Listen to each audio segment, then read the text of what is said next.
Hello! Ito pong muli si Nanette ng Net Cooking. Ngayong araw na ito ay magluluto po tayo ng special na pagkaing hapon na kung tawagin ay sukiyaki. At ito po ang mga kailangan natin sa pagluluto.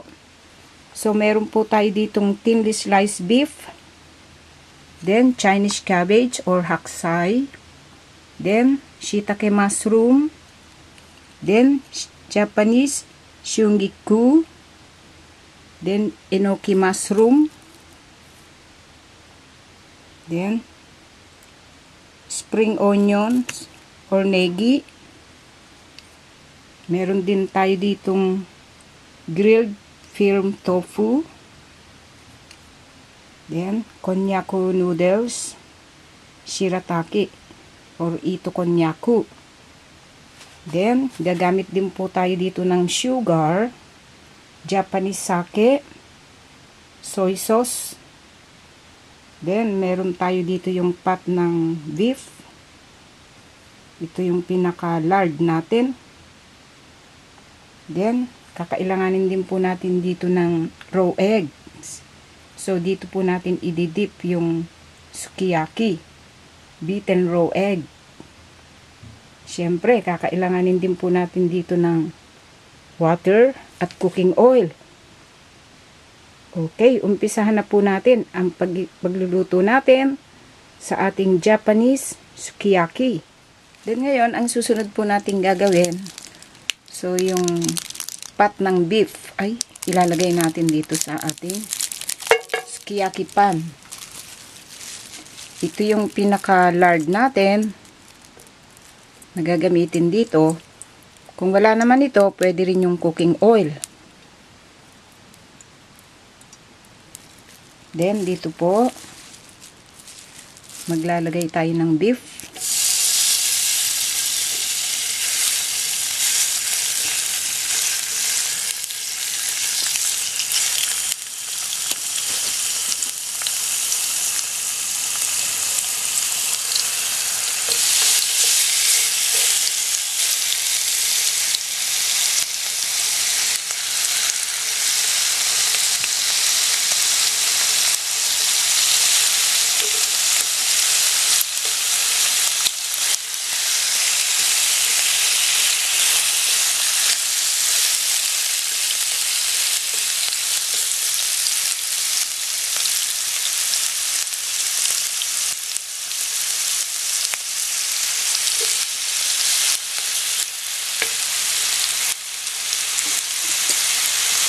Then, maglalagay po tayo ng mga vegetables. Unahin natin itong Chinese cabbage or yung pechay bagyo.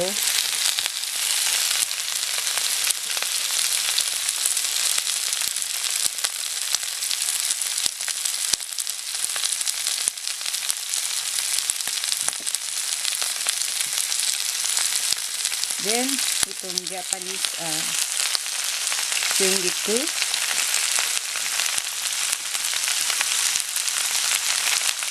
Tofu.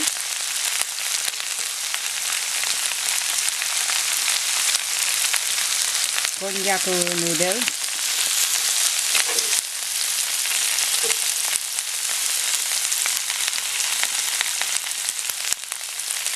Enoki mushroom. Shiitake mushroom,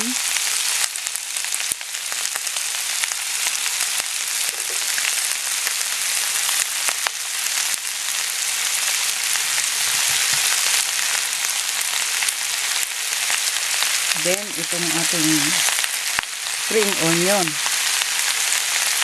o yung sibuyas na mahaba. Ayan. Then dito po mag-a-add tayo ng soy sauce.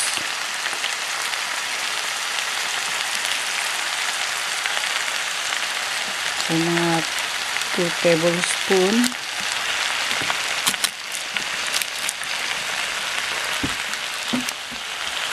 Then, Japanese sake. Mga 1 tablespoon.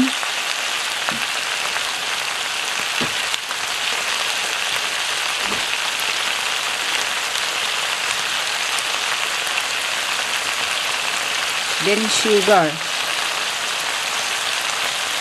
So, light brown sugar itong ilalagay natin. So, dito, i-check po natin yung taste niya kung tama na sa atin. Ngayon, kung kailangan nating mag-add ng sugar, soy sauce, and then sake. So, mag-a-add po tayo. Then, water. Pero, minsan, hindi na natin kailangan mag-add ng water. Kasi, yung liquid nung mga vegetables, kusa siyang lumalabas dun sa mga gulay na inilagay natin.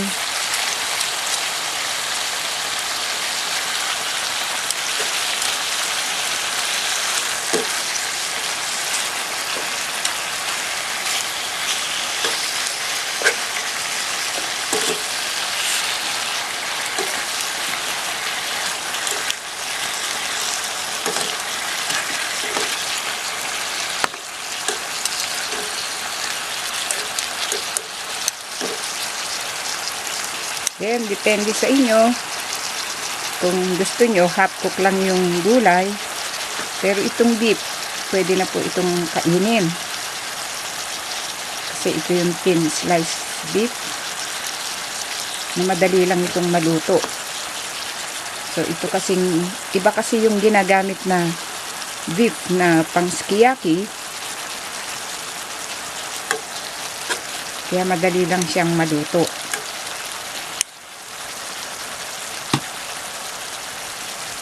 Okay, ready to eat na po itong ating sukiyaki. Then ngayon po, ang susunod nating gagawin, so meron tayo ditong raw egg or itlog na hilaw. So habang kinakain natin yung sukiyaki, i-dip natin dito sa raw beaten egg. So ang gagawin natin, i-bibit natin ito.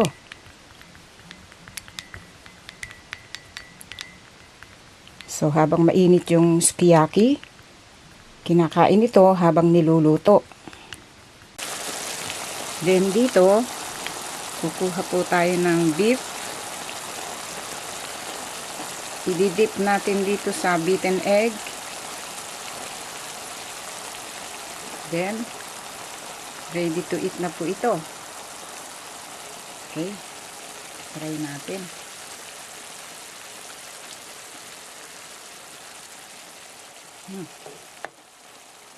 Oishi.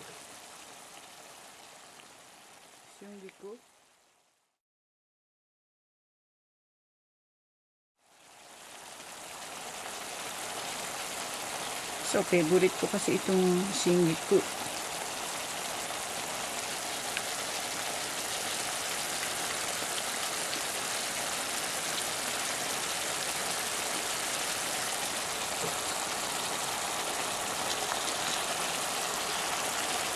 Yung tofu.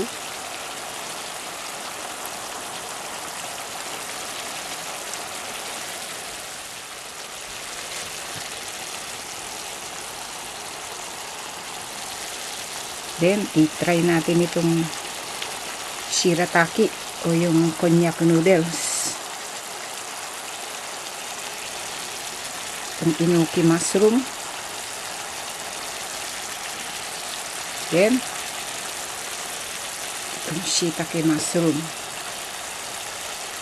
Then, ang gagawin po natin, pag naubos ng kainin itong mga nakalagay dito, then, maglalagay po tayo ng panibago.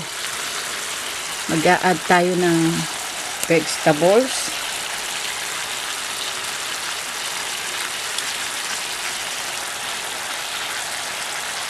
Then, syempre, i-check po natin ulit yung taste niya. Mag-a-add tayo ng soy sauce, sake, then sugar. Okay, pagpapatuloy natin yung pagluluto natin habang kumakain tayo ng sukiyaki. Then ngayon, ang ginawa po natin dito, inilagay na natin yung mga natitira pa nating mga ingredients, yung mga vegetables, then yung beef. Pwede po natin itong lagyan ng cover para mag-simmer siya. Hindi na natin kailangan mag-add ng water kasi lumabas na yung liquid ng mga vegetables. So, nilagyan na lang natin ng soy sauce, sake, then sugar.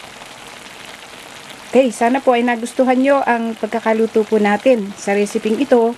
Marami pong salamat. Ito pong muli si Nanette ng Net Cooking. Thanks po. Bye!